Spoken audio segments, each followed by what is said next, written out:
Hola, hola, Dios le bendiga, sean bienvenidos un día más al Centro Bíblico Jesucristo Amor y Verdad. Vamos a leer hoy otro capítulo más de la Biblia sin miedos, desde Génesis hasta Apocalipsis. Vamos con el capítulo 36 y 37 el día de hoy. Iniciamos con el 36, dándole la bienvenida al Espíritu Santo y pidiéndole que en el nombre de nuestro Señor Jesucristo podamos tener hoy la revelación de su palabra y Él como Maestro por excelencia no solamente nos revele, sino que nos ayude con su fuerza, con su fortaleza y con el propósito para nosotros aplicarla en nuestra vida, valorarla y aplicarla a nuestro día a día hoy. En el nombre poderoso de Jesús te lo pedimos. Amén, Señor. Capítulo 36 habla de los descendientes de Saúl. Este es un capítulo un poco, pareciera que a primera vista es únicamente nombres, descendientes, genealogía de Saúl, pero en la Biblia no hay capítulos de relleno. Así que incluso esa lista de generación revela verdades profundas sobre Dios, sobre el corazón humano y también nos revela el plan de redención. Así que prestemos un poco más de atención porque aquí vamos a ver cuándo se puede alcanzar el éxito en la tierra como ser humano y aún así perder lo eterno. Vamos a prestar atención a este capítulo que nos muestra la manera y lo posible que es crecer, prosperar, multiplicarse externamente mientras el corazón camina lejos del propósito de Dios. Estos son los descendientes de Esaú, que es Edom. Esaú se casó con mujeres de la tierra de Canaán. Sus esposas eran Ada, la hija de Elón elitita, Aholibama, la hija de Aná, que era hijo de Sibeón el Hebeo, y Basemat, la hija de Ismael, hermana de Nebayot. Esas eran las tres primeras esposas. Ada y Esaú, la primera, tuvieron un hijo llamado Elifaz. Basemá dio a luz a Reuel y a Olivama dio a luz a Jeús, Jalán y Coré. Esos fueron los hijos de Esaú nacidos en la tierra de Canaán. Luego Esaú tomó a sus esposas, a sus hijos, a sus hijas y a toda la gente que vivía con él, y también se llevó a su ganado, a todos sus otros animales y todo lo que había conseguido ahí en Canaán, y se fue a vivir a otra tierra, lejos de su hermano Jacob. El ganado de Jacob y el ganado de Esaú aumentaron tanto que no era posible vivir todos juntos en la tierra de Canaán. Le pasó algo parecido a Abraham y a su sobrino Lot. Entonces Esaú se fue a vivir a la región montañosa de Seir. Esaú también es llamado Edom. Estos son los descendientes de Esaú, el antepasado de la gente de Edom, en la región montañosa de Seir. Estos son los nombres de los hijos de Esaú. Elifaz, hijo de Ada, una de las esposas de Esaú, y Reuel, el hijo de Basemat, otra de las esposas de Esaú. Los hijos de Elifaz eran Temán, Omar, Sefo, Gatán y Kenaz. Elifaz también tenía una concubina llamada Timná. Ella y Elifaz tuvieron un hijo llamado Amalet. Todos ellos eran nietos de Ada, una de las esposas de Esaú. Los hijos de Reuel eran Nahab, Sera, Samá y Misá. Todos ellos eran nietos de Basemat, otra esposa de Esaú. Y la tercera esposa de Esaú era Olivama, hija de Aná y nieta de Sibeón. Sus hijos eran Jeús, Jalán y Coré. La tercera esposa de Esaú era Olivama, hija de Aná y nieta de Zebón. Sus hijos eran Jeús, Jalán y Coré. Ya lo había leído. Estos fueron los jefes de los descendientes de Esaú. De Elifaz, hijo mayor de Esaú, los jefes fueron Temán, Omar, Sefo, Kenaz, Coré, Gatán y Amalet. Ellos fueron los jefes de los descendientes de Elifaz en la tierra de Edom. Todos ellos eran nietos de Ada, una de las esposas de Saúl. Y de Reuel, el hijo de Saúl, los jefes fueron Nahab, Sera, Sama y Misá. Ellos fueron los jefes de los descendientes de Reuel en la tierra de Edom. Todos ellos eran nietos de Basemat, otra de las esposas de Saúl. Los descendientes de la otra esposa de Saúl, que era Olivama, o Aholibama, hija de Aná, fueron los jefes Jehú, Jalán y Coré. Esos tres hombres fueron los jefes de su familia. Todos esos hombres eran los jefes de los descendientes de Saúl, las tribus de Edom. Seir el Oreo vivía en Edom. Estos fueron sus hijos: Lotán, Sobal, Zibeón, Ana, Dison, Eser y Disán. Todos esos hombres eran los jefes familiares Oreos, descendientes de Seir en Edom. Y los hijos de Lotán eran Ori y Omam. La hermana de él era Timná. Los hijos de Sobal eran Albán, Manahat, Ebal, Sefo y Onam. Los hijos de Zibeón eran Allá y Aná. Aná fue el que encontró las aguas termales que en el desierto mientras cuidaba los burros de su papá Sibeón. Ay, qué bien. Mira que es el que consiguió las primeras aguas termales que habla la Biblia. Ahora, los hijos de Aná, y para los que no saben qué es unas aguas termales, son aguas como calientes y huelen como un poco a azufre, pero son muy buenas para bañarse cuando tiene gripe una persona o catarro.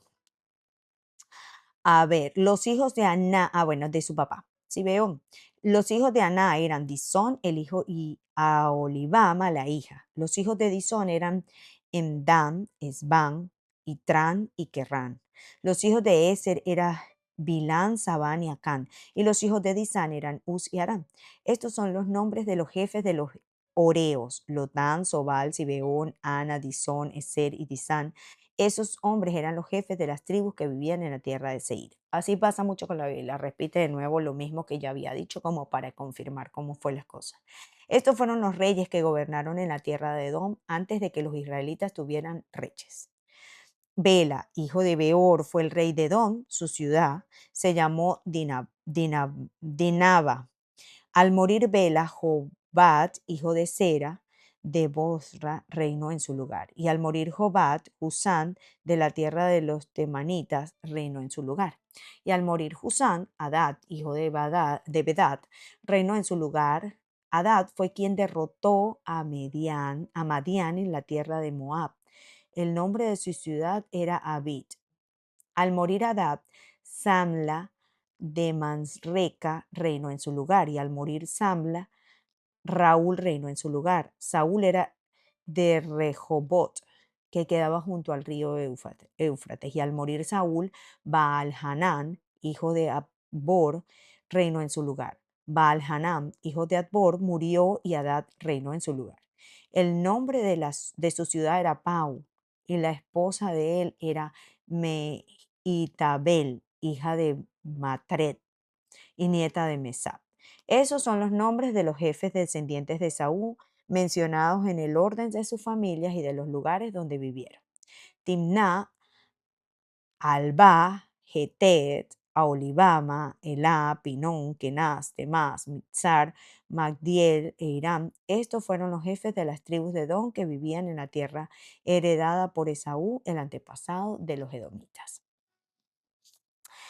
Aquí vemos que Esaú recibió bendiciones, pero él eligió otro camino.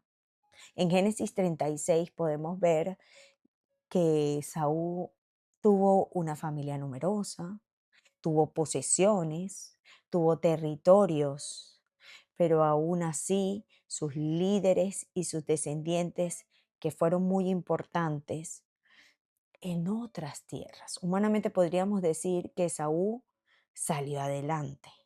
Y es cierto porque lo vemos, pero la pregunta bíblica más profunda no es cuánto logró Esaú, sino si Esaú caminó dentro del propósito eterno de Dios.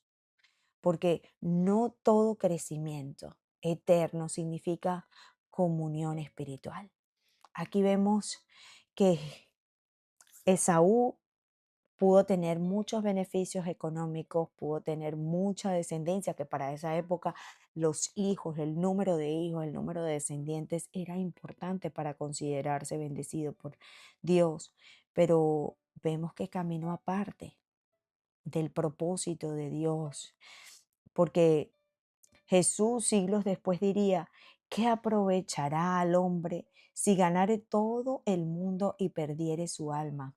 En Marcos 8:36. El problema de Saúl vemos que no comenzó con lo que valoraba.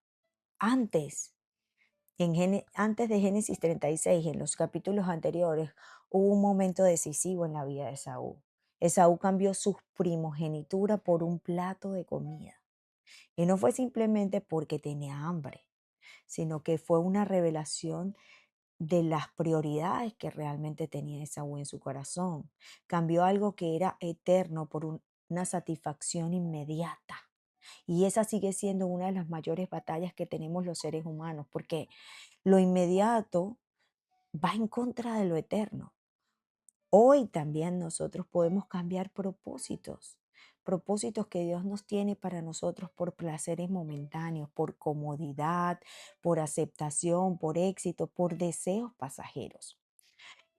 No, mi hijo estaba mucho más pequeño y un día escogíamos cuando recién llegamos a este país y podíamos comprar una sola cosa durante el tiempo que estábamos haciendo mercado para la semana y decíamos, bueno, cada uno puede pedir algo que quiera comerse como de lujo, digamos, entre comillas.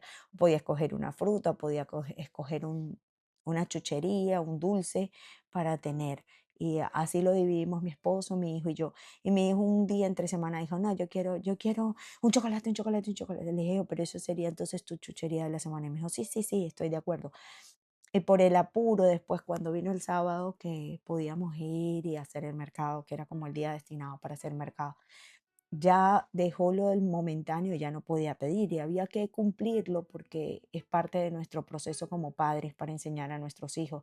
Y eso lo lamentó y le quedó de aprendizaje. Y por eso en esos pequeños detalles nosotros también debemos enterarnos y hacernos la pregunta, si estoy dispuesto a sacrificar algo que deseo ya por algo que a lo mejor lo puedo postergar y lo voy a tener con mayores creces en el futuro. Y la pregunta hoy debería ser si, ¿qué estoy dispuesto a sacrificar de Dios para satisfacer mi deseo personal, mi deseo temporal? Esaú lo hizo el momento del plato por la primogenitura. ¡Wow! Importantísimo.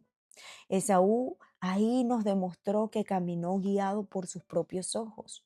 Una característica de Esaú fue decidir según lo que veía en ese momento y lo que sentía. Tomó decisiones importantes sin buscar la y la dirección de Dios. ¿Qué era lo que pensaba Dios?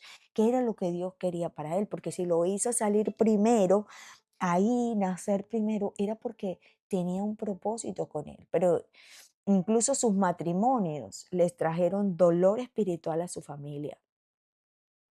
Y eso nos confronta a nosotros hoy, porque muchas decisiones parecen buenas externamente, pero la pregunta es no solamente si a mí me gusta, porque hoy día el mundo nos dice y nos habla, las voces del mundo es, bueno, si a ti te gusta, hazlo. Si a ti te gusta, lo importante es que tú te seas feliz, que tú te sientas bien. Y la pregunta de un discípulo, de un creyente que desea de todo corazón seguir a Dios porque entiende que Dios te ama tanto y te ha dado tanto, que hay una reciprocidad en ese amor, es Señor, ¿esto me acerca o me aleja a ti? Eso es lo que nosotros deberíamos pensar. Edón representaba, miren lo que pasa, aquí habla todo de que, mm, de Edom, de los de la tierra de Edom, y Edom representa construir sin Dios. De Saúl nació Edom, un pueblo fuerte, sí, un pueblo con reyes, un pueblo organizado, pero con el tiempo se convirtió en oposición al pueblo de Dios. ¿Qué advertencia tan seria es esta?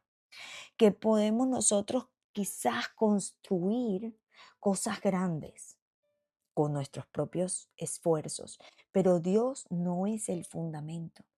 Aquello que puede terminar alejándonos de Dios. Es lo que construimos con nuestros propios deseos. El Salmo 127:1 dice, si Jehová no edificare la casa, en vano trabajan los que las edifican. Poderoso, porque el espíritu de Saúl esa forma de actuar de Saúl también está presente hoy. La historia de Saúl no está escrita solamente para que juzguemos y analicemos a Esaú. Está escrita para examinarnos nuestra manera de actuar hoy. Está escrita porque un corazón como el de Esaú puede parecerse hoy cuando yo quiero la bendición, pero no al Dios que me bendice. Cuando estoy en una necesidad y quiero que Dios me responda, me bendiga, me ayude a conseguir un trabajo, le pido que me ayude con una enfermedad por una sanidad, que me ayude en un problema en el que me encuentro. Quiero resultados, pero no quiero rendirme a Dios, no quiero tener una relación con Él. Busco la satisfacción, pero no busco tener una obediencia de Dios.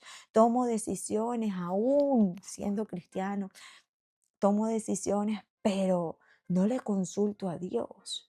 Valoro más lo que está visible ahora que lo que es eterno, el trabajo que me están dando y porque voy a tener una buena remuneración, porque voy a tener eh, quizás fama, éxito, pero no estoy valorando si eso me está alejando o no de Dios, si eso me está permitiendo comportarme de acuerdo a los principios de Dios. Y Jacob tampoco es que era perfecto, pero deseaba la promesa. Aquí hay algo muy importante. La Biblia no presenta a Jacob como que si fuera perfecto, ya lo hemos venido viendo. Jacob falló, Jacob engañó, tuvo que ser transformado. Pero había una gran diferencia. Jacob valoraba aquello que venía de Dios.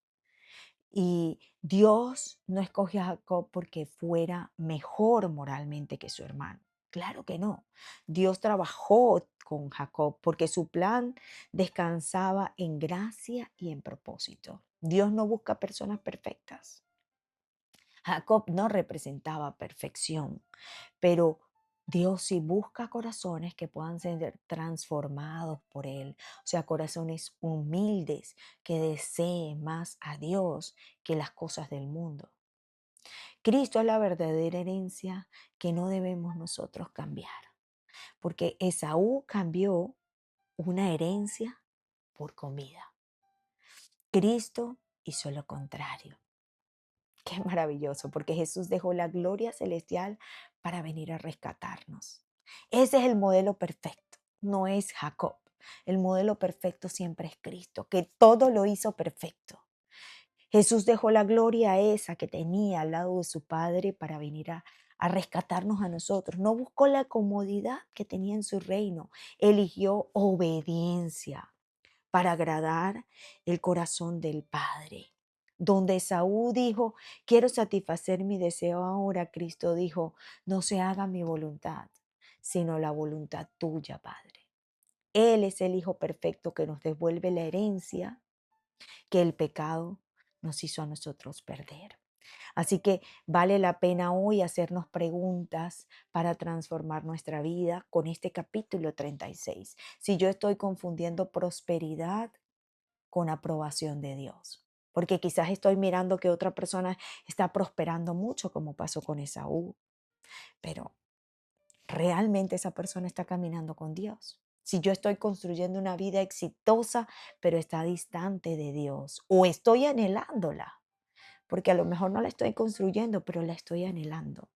¿Qué cosas temporales tienen más valor para mí que las eternas? ¿Qué estoy considerando yo? ¿Consulto a Dios quizás antes de decidir lo importante en mi vida? Esa es otra de las preguntas que necesito hacerme, que necesito consultar con Dios. ¿Quiero solamente sus bendiciones o yo quiero realmente caminar con Dios? Esaú nos enseña que el mayor peligro que tenemos aquí no siempre es fracasar.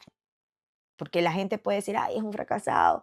Y ese es el temor que puede tener la persona, el fracasar.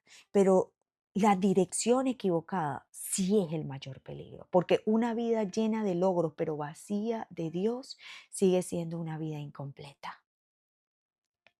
Esa es la realidad que vemos en este capítulo 36. La verdadera herencia no es solo lo que conseguimos en la tierra. La verdadera herencia es Cristo mismo, porque Cristo es el puente que nos lleva al regreso a casa. a la seguridad de tener la relación con Dios que perdimos desde el principio en Génesis, cuando Adán y Eva se alejaron de la voluntad de Dios. Así que vamos a pedirle al Señor hoy que permita que nosotros nos demos cuenta siempre cuando estemos escogiendo, cambiando lo eterno por lo pasajero, que ordene nuestros deseos, nuestras prioridades y que nos muestre si estamos construyendo algo donde no es el camino de Dios, donde Él no es el centro, porque Dios no quiere solamente para nosotros una vida exitosa. Claro que quiere que tengamos éxito, pero Él no quiere solamente una vida exitosa. Él quiere una vida dentro de un propósito, dentro de su propósito. Así que pidámosle al Señor en este capítulo que podamos, que nos enseñe a valorar su presencia más que cualquier bendición. Transformar nuestro corazón para escoger seguir el corazón de Dios, escoger lo eterno. Bueno, vamos a dejarlo hasta aquí y vamos a leer en un día diferente el resto. Señor y Padre Celestial, gracias por tu bendición. Gracias por enseñarnos a leer la Biblia. Gracias por hablarnos a través de tu palabra. Te pedimos que hoy aprendamos, Señor, a ceder nuestro corazón para que tú seas quien nos transforme ese corazón para escoger lo eterno, para escoger caminar cerca de ti, de tu palabra, de lo que de la voluntad que tú tienes para el plan perfecto para nuestra vida y no solamente, Señor, escoger por lo temporal, que quizás nos aleja de ti. Te lo pedimos y te lo suplicamos en el nombre poderoso de Cristo Jesús. Amén. Dios les bendiga y Dios les guarde.